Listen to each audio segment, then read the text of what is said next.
MAGA Republicans had a very bad day on Capitol Hill yesterday, as finally Democrats in the House and in the Senate went on the offense in various hearings yesterday to expose the Trump regime, to call out the MAGA Republicans, and bring transparency to issues that the American people care about.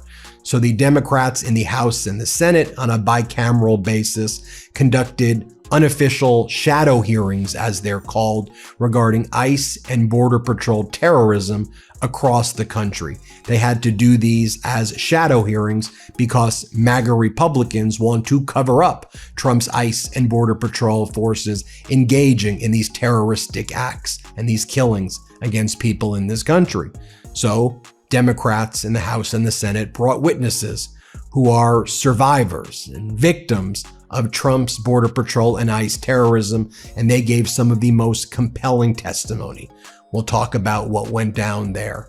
Then, in the House, MAGA Republicans wanted to hold a hearing on what they said is a major issue: men playing female sports, and they wanted to further divide the country with their social and cultural war issues during an election year. I'll show you how Democrats flipped the script, neutralized what the MAGA Republicans were doing, and then went on the offense.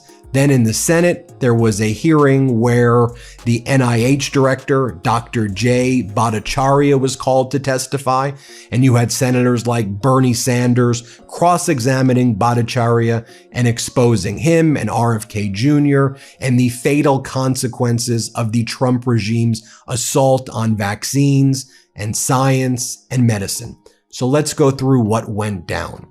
So at the shadow hearings, you had the victims and survivors of ICE and Border Patrol terrorism testify.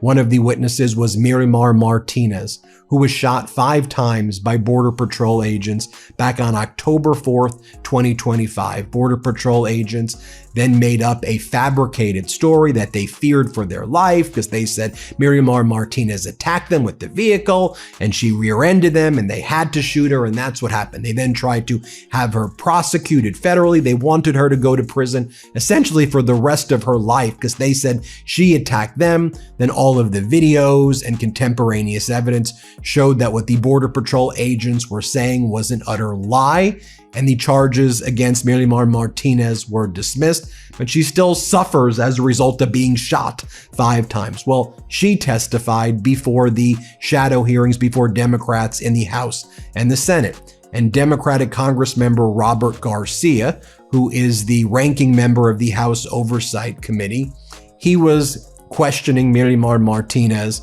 and he brought out text messages during the questions, which showed that the Border Patrol agents who shot her 5 times were sending text messages bragging about shooting her. And they would say things like, shot her 5 times.